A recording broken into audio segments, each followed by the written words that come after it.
Hello student, welcome back to सीटी वाइडा 24/7। This Santa Sharma. Student, आज की वीडियो आप लोगों के लिए बहुत इंपॉर्टेंट, बहुत ही ज्यादा स्पेशल होने वाली है, खासकर उन स्टूडेंट के लिए जिन्होंने ह्यूमैनिटीज स्ट्रीम को ऑप्ट किया हुआ है, जिन्होंने आर्ट्स स्ट्रीम ली हुई है, राइट।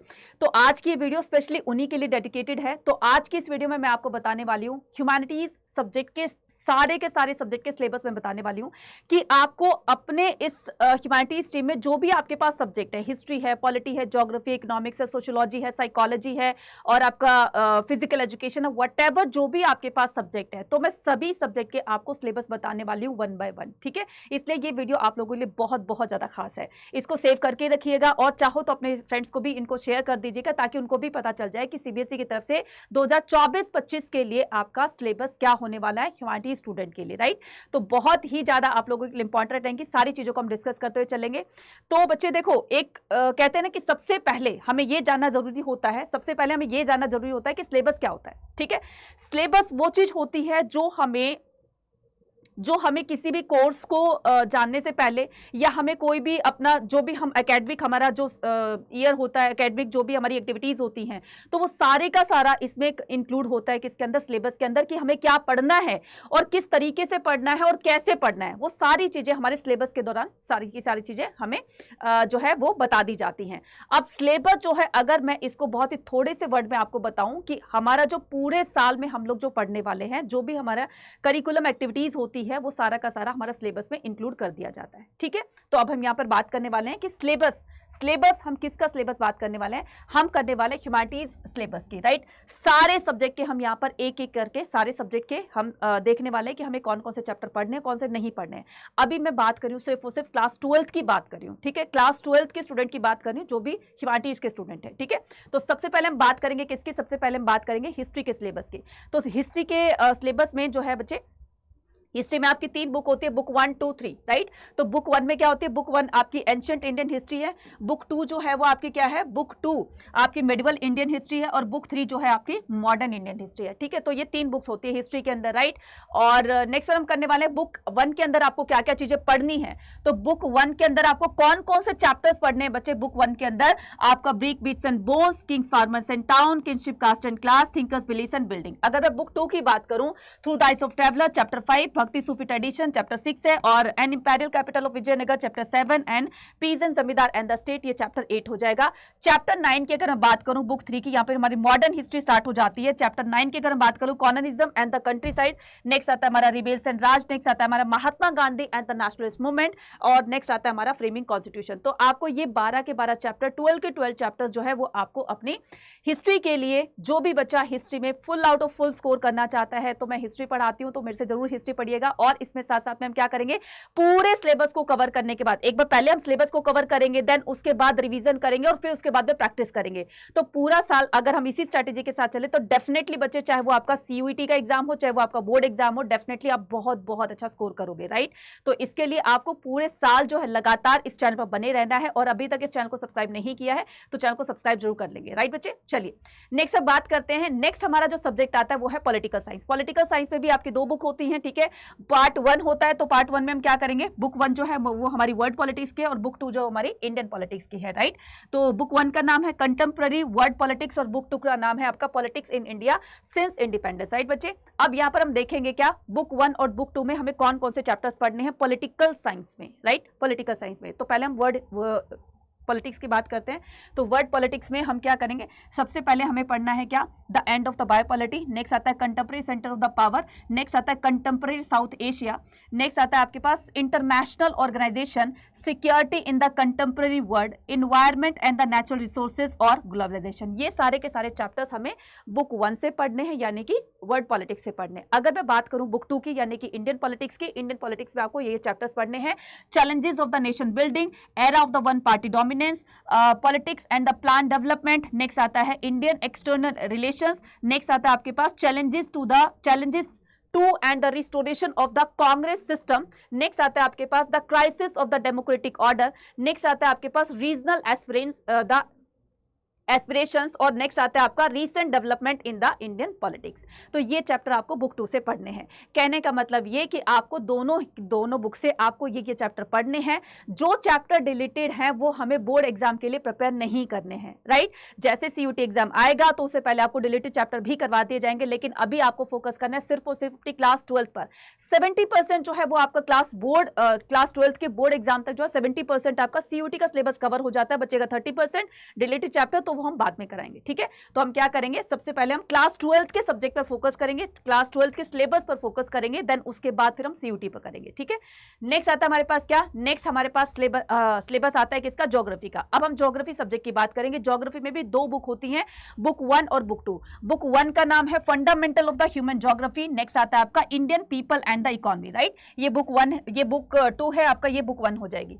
तो यहां पर हम सबसे पहले बात करेंगे बुक 1 की। तो बुक 1 के अंदर हमें किस किस यूनिट से कौन कौन से चैप्टर्स पढ़ने हैं, राइट बच्चे।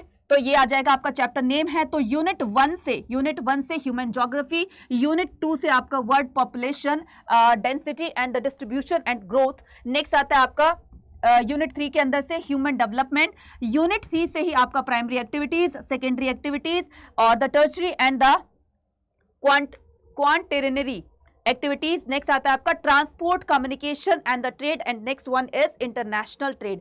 तो ये आपके सारे के सारे आपके यूनिट 3 के अंदर से है। तो आपको यूनिट 3 से इतने चैप्टर जो है वो पढ़ने हैं ज्योग्राफी के लिए, राइट। नेक्स्ट बात करते हैं ज्योग्राफी के बुक 2 की बात करते हैं, इंडियन पीपल एंड इकोनॉमी। उसमें हमें यूनिट 1 से क्या करना है, यूनिट 1 से हमें पढ़ना है population, distribution, density, growth and the composition. Next आता है हमारा यूनिट 2 से आता है ह्यूमन सेटलमेंट्स, नेक्स्ट आता है यूनिट 3 से land resources and agriculture, next आता है यूनिट 3 के अंदर ही वाटर रिसोर्सेज आएंगे, नेक्स्ट आता है आपके पास mineral and the energy resources, next आता है planning and the sustainable development in the Indian context, next आता है आपके पास यूनिट 4 से transport and the communication, next आता है आपके पास यूनिट 4 से ही आपको 2 चैप्टर करने हैं, एक तो ट्रांसपोर्ट एंड द कम्युनिकेशन हो गया और इंटरनेशनल ट्रेड हो गया, राइट। नेक्स्ट आता है आपके पास यूनिट 5 से आपको चैप्टर पढ़ना है geographical perspective on the selected issue and the problems. तो ये आपको यूनिट 5 से ये चैप्टर पढ़ना है।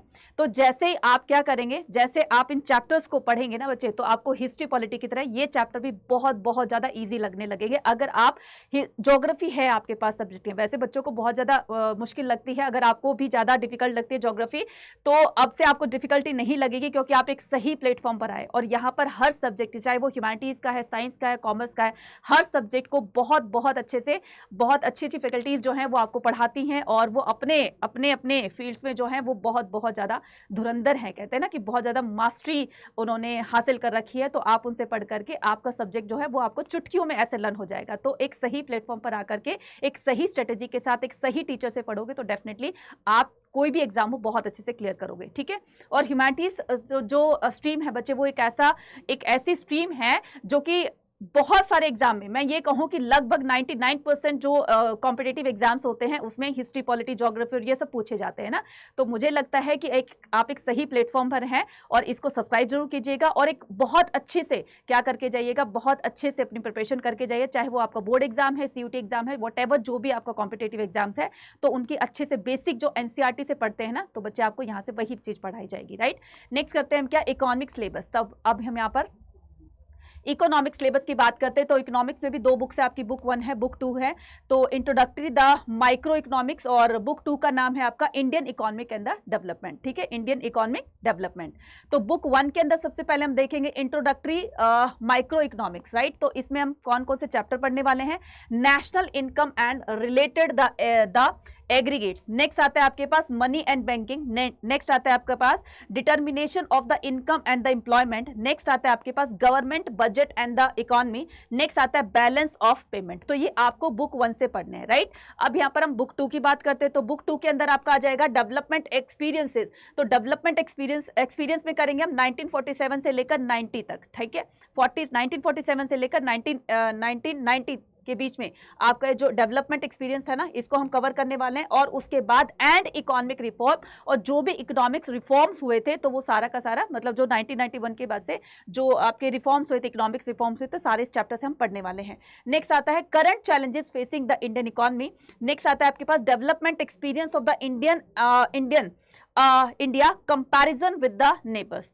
ठीक है। तो इंडिया के नेबर्स के साथ में, जो नेबर कंट्रीज होती है उनके साथ में कंपैरिजन किया गया है, कितनी आगे है कितनी पीछे है, तो ये सारी चीजें हमें इकोनॉमिक्स में पढ़ने को मिलती है। नेक्स्ट कहते हैं कि India's external relations, right, India's external relation, India के एक्सटर्नल रिलेशंस कैसे है ना, मतलब एक्सटर्नल का मतलब बाहरी, जो दूसरे देशों के साथ में कैसे रिलेशंस है, वो भी हम इकोनॉमिक्स के पार्ट में ही पढ़ने वाले हैं, राइट। नेक्स्ट आता है हमारे पास सोशियोलॉजी सिलेबस। अगर आपके पास सोशियोलॉजी सब्जेक्ट है और आपको सिलेबस अभी तक नहीं पता है तो ये सिलेबस जरूर जरूर से नोट डाउन कीजिएगा, राइट, क्योंकि पूरे साल आपको पढ़ना है, पूरे साल आपको काम आने वाले हैं, राइट। तो यहाँ पर हम सोशियोलॉजी के सिलेबस के बारे में डिस्कस करने वाले हैं। तो इसकी भी 2 बुक होती है। बुक 1 में क्या करेंगे, इंडियन सोसाइटी पढ़ेंगे, और बुक 2 में करेंगे social changes and the development in India, right. तो बुक 1 के ऊपर बात करते हैं हम इंडियन सोसाइटी की, तो इंट्रोड्यूसिंग इंडियन सोसाइटी। नेक्स्ट आता है हमारा वो क्या, the demographic structure of the Indian society. Next आता है social institutions, the continuity and the changes. Next आता है हमारे पास pattern of social inequality and the exclusion. Next आता है हमारे पास क्या, कि the challenges of the culture diversities, ये तो ये आपका हो गया 6 तक। नेक्स्ट 7 में क्या करना है, 7 में आपको कुछ नहीं करना है, सजेशंस दिए हुए हैं आपके प्रोजेक्ट वर्क के लिए। तो इसमें आपका प्रोजेक्ट वर्क जो करवाया जाता है तो उसके लिए सजेशंस दिए हुए थे कि आपको इन टॉपिक पर अपनी प्रोजेक्ट फाइल बनानी है, और प्रोजेक्ट फाइल पता ही आपको कि कितने मार्क्स की होती है, 20 की होती है। जो भी आपके सोशियोलॉजी में जितने मार्क्स का प्रोजेक्ट होता है आपको उस हिसाब से मार्क्स दिए जाएंगे, लेकिन उसके जो टॉपिक्स है वो यहाँ पर सजेक्ट किए गए हैं 7 के अंदर, राइट। नेक्स्ट आता है हमारे पास क्या, हम आते हैं 8 पर आते हैं। तो सीरियल नंबर 8 पर यानी कि स्ट्रक्चरल क्या करेंगे, स्ट्रक्चरल चेंजेस के बारे में बात करेंगे, कल्चर चेंजेस के बारे में बात करेंगे, change and the development in the rural society, right. तो चेंज एंड द डेवलपमेंट, किस तरह से रूरल सोसाइटी में, गांव वाले इलाकों में किस तरह से चेंजेस आए, कहाँ कैसे कैसे वहां पर डेवलपमेंट हुई, वो सारी चीजें हम इस चैप्टर में पढ़ने वाले हैं। नेक्स्ट आता है हमारे पास change and the development in the industrial society. तो पहले रूरल एरिया में कर रहे थे, अब हम इंडस्ट्रियल सोसाइटी में करेंगे। इंडियन जो इंडस्ट्रियल सोसाइटी है किस तरह से उसमें चेंज और डेवलपमेंट हुए। नेक्स्ट आता है हमारे पास सोशल मूवमेंट, राइट। तो ये आपका देखिए यहां पर है आपका 1 2 3 4 नहीं है, 4 बिल्कुल नहीं है यहां पर, तो 4 को मत कीजिएगा, राइट। 4 को नहीं करना हमें, 5 6 7 हो गए, राइट। उसके बाद 7 में आपके प्रोजेक्ट के जो वो दिए हुए हैं, आपके सजेशंस दिए हुए। नेक्स्ट आता है आपके पास 8 9 10 नहीं है, राइट। उसके बाद 12 है, 13 14 नहीं है। तो कहने का मतलब ये कि जो चैप्टर हमारे यहाँ पर दिए हुए हैं जो मैंने बताए हैं वही आपको रीड करने हैं। आपके जो चैप्टर रिलेटेड है वो हम बाद में करेंगे, या फिर उसे बिल्कुल रिमूव कर दिया, वो हमें बोर्ड एग्जाम के लिए प्रिपेयर नहीं करने हैं, ठीक है। अगर आप इसी तरीके से और भी जानना चाहते हो, अपने हर सब्जेक्ट के बारे में जानना चाहते हो, तो आपको क्या करना है, आपको सीबीएसई की मेन वेबसाइट पर जाना है, जहां पर आपको सारे के सारे सब्जेक्ट के सभी सिलेबस मिल जाएंगे। एक बार तो मैंने बता दिया, अगर आप खुद से चेक करना चाहते हो तो आपको क्या करना है, एकेडमिक वेबसाइट पर जाना है। जैसे आप एकेडमिक वेबसाइट पर जाओगे तो यहाँ पर करिकुलम का एक वो दिया होगा, यहाँ पर आप क्लिक करेंगे। जैसे आप यहाँ पर क्लिक करेंगे तो क्लिक करते आपको 11 12 पर जाना है, देन उसके बाद एकेडमिक कलेक्टिव ए यहाँ पर जाना है आपको, राइट। तो यहां पर जाना है। उसके बाद ये देखिए सभी सब्जेक्ट के आपको यहां पर आ जाएंगे। अब मैंने क्या बता दिया आपको, हिस्ट्री पॉलिटी और ज्योग्राफी इकोनॉमिक्स, और आपको बता दिए सोशियोलॉजी बता दिए। अगर कोई बच्चा मान लीजिए अगर कोई बच्चा साइकोलॉजी का है तो साइकोलॉजी का यहाँ पर हम क्या करेंगे, साइकोलॉजी को क्लिक करेंगे और नीचे आकर डायरेक्ट यहाँ पर वो करते जाएंगे, स्क्रॉल करते जाएंगे। तो आपको क्लास 12th का आपको जानना है ना, तो इसमें क्लास 11th और 12th दोनों दी हुई है। तो नीचे आकर देखेंगे क्लास 12th का आपको सिलेबस पूरा का पूरा मिल जाएगा। ये क्लास 11th का है, देन उसके नीचे आएंगे, ये है क्लास 12th का, राइट बच्चे, ये है क्लास 12th का। तो 12th क्लास में आप क्या करेंगे, क्लास 12th में सारा का सारा ये देखेंगे। तो इसमें क्या है, इसमें भी आपका क्या है, ये थ्योरी पेपर है, तो इसमें भी आपका ये दिया हुआ है, कोर्स ऑफ कंटेंट दिया है। तो आपको ये चैप्टर जो है वो अपने साइकोलॉजी से पढ़ने हैं। वेरिएशन, साइकोलॉजी, एट्रीब्यूट, नेक्स्ट आता है सेल्फ एंड द पर्सनालिटी, और नेक्स्ट आता है मीटिंग लाइफ चैलेंजेस और द साइकोलॉजिकल द डिसऑर्डर। उसके बाद आता है द पॉटिक द अप्रोचेस। नेक्स्ट आता है attitude and the social the cognitions, social influence and the group process. तो ये सारे के सारे हैं। आप बच्चे इसको जाकर के जरूर से देखिएगा। किसी भी सब्जेक्ट का अगर सिलेबस जानना है आपको तो आप क्या कर सकते हो, आप एक एक करके सारी चीजों को जान सकते हैं, राइट। ये फिजिकल एजुकेशन का है, तो ऐसे आपको फिजिकल एजुकेशन का देखना है तो नीचे आप जब आएंगे तो क्लास 11 12 दोनों का दिया है। तो अगर आपको क्लास 12th का देखना है तो नीचे आएंगे और सारा का सारा क्लास 12th का भी देखेंगे। ऐसे ही आप फिजिकल एजुकेशन का है, लीगल स्टडीज का है, मतलब हर चीज हर सब्जेक्ट का सिलेबस जो है वो आपको मेन वेबसाइट पर मिल जाएगा। तो जाकर के आप उसको चेक कीजिएगा, राइट। लेकिन बच्चा अभी से जैसे आप स्टार्टिंग से अगर आप तैयारी में लग जाओगे ना तो आपके लिए बहुत बहुत ज़्यादा ये फायदेमंद रहेगा। क्यों? क्योंकि एक सही स्ट्रेटेजी जो है वो एक सही तरीके की स्ट्रेटेजी जो है वो तभी जो है वो सक्सेस हो सकती है जब स्टार्टिंग से हम अपनी तैयारी को स्टार्ट कर देते हैं। अगर हम ये कहेंगे कि यार अभी बहुत टाइम है, बाद में हो जाएगा, बाद में हो जाएगा, बहुत सारे बच्चे ऐसे हैं, मतलब मोर देन मैं 50% की बात ऐसे करती हूँ कि ह्यूमैनिटीज के स्टूडेंट की, देखो सोच तो है, पहले भी यही कहा जाता, तो लोग कहीं ना कहीं सच भी कहते हैं कि ह्यूमैनिटीज के स्टूडेंट है जो बाद में जागते हैं ना, जब पेपर आने वाले होते हैं तब उसे 1-2 महीने पहले पढ़ने लग जाते हैं। लेकिन बच्चे ये गलत है। स्टार्टिंग से अगर आप एक सही स्ट्रेटेजी, एक अच्छी स्ट्रेटेजी बनाकर चलोगे तभी जाकर के आप अपने बोर्ड एग्जाम प्लस सीयूटी में बहुत अच्छा स्कोर कर पाओगे। और साथ में ही हमें क्या करना है, साथ साथ में हमें एक ऐसी स्ट्रेटेजी बनाकर चलनी है जिसके बिहाफ पर हम अपने दोनों एग्जाम या कोई भी कॉम्पिटेटिव एग्जाम है उसमें हम बहुत अच्छा स्कोर कर सकते हैं अगर हमने स्टार्टिंग से जल्दी ही अर्लियर स्टार्ट कर दिया अपनी प्रिपरेशन को, राइट। तो अगर आप प्रिपरेशन करना चाहते हैं, स्टार्टिंग से प्रिपरेशन करना चाहते हैं जिससे कि हम अपने सिलेबस को पूरा कवर करके बहुत आराम से कवर करेंगे, एक एक चीज को समझते हुए चलेंगे, देन उसके बाद में रिवीजन करेंगे, देन उसके बाद में हम प्रैक्टिस करेंगे, तो ये तीनों स्टेप जो होते हैं वो आपको आपके एग्जाम में बहुत अच्छा स्कोर करा सकते हैं। अगर आप एक सही स्ट्रेटेजी के रूप में, अगर आप एक सही अच्छे तरीके से आप प्रिपरेशन करना चाहते हैं तो आप हमारे साथ क्या कर सकते हैं, आप हमारे साथ आ सकते हैं अड्डा 24/7 की। सबसे पहले तो आप एप्लीकेशन को ज्वाइन कर लीजिए। ज्वाइन करते ही आपको क्या करना है, यहाँ पर ऑल कोर्सेज होंगे, देन यहाँ पर आपको यूजी पीजी एंट्रेंस पर एग्जाम दिया होगा, देन यूजी पे क्लिक करना है, आर्ट्स पे क्लिक करना है, तो आपको यहाँ पर दिया होगा ये रहा आपका एम्बिशन बैच, राइट बच्चे। एम्बिशन का मतलब क्या होता है, इच्छा, कि हमारी इच्छा है, हमारी एम्बिशन है या हमारा सपना है कि हम क्या करेंगे, अपने सीयूटी या फिर बोर्ड एग्जाम में बहुत अच्छा स्कोर करेंगे। तो इसको क्या करना है, इसको यहाँ पर हम बाय नाउ करेंगे। बाय नाउ करते अभी आपको ये इतना दिख रहा है ना, तो यहाँ पर मैं आपको कूपन कोड बता रही हूँ Y489, इस कूपन कोड को लगा करके अप्लाई करोगे तो ये आपके पास 17% के डिस्काउंट में ये आपका इतना पड़ जाएगा। कहने का मतलब ये कि इसकी वैलिडिटी जो है वो आपके पूरे के पूरी कितने रहेगी, आपकी 5 मंथ्स की वैलिडिटी रहेगी। तो हम क्या करेंगे, इसमें सही तरीके से पूरा सिलेबस आराम से समझते हुए चलेंगे और यहाँ पर practice, PDF, notes, handwritten notes teachers के है ना, वो सब कुछ आपको दिया जाएगा। रिकॉर्डेड वीडियोस आपके पास रहेंगे, राइट, जब तक कि आपका एग्जाम नहीं हो जाता है, वो सारी चीज आपको मिलेगी। साथ साथ में आपको टेस्ट भी मिलते रहेंगे, मतलब सब कुछ आपको इसमें मिलने वाला है। तो स्टार्टिंग से अगर आप तैयारी करके चलेंगे तो लास्ट तक आप एक बहुत अच्छी प्रैक्टिस करके जाएंगे और बहुत अच्छा अपने एग्जाम में स्कोर कर सकते हो, ठीक है। अगर फिर भी अगर कोई किसी चीज का डाउट है तो आप मुझे कॉमेंट सेक्शन में लिखकर बता सकते हैं। Bye bye to all.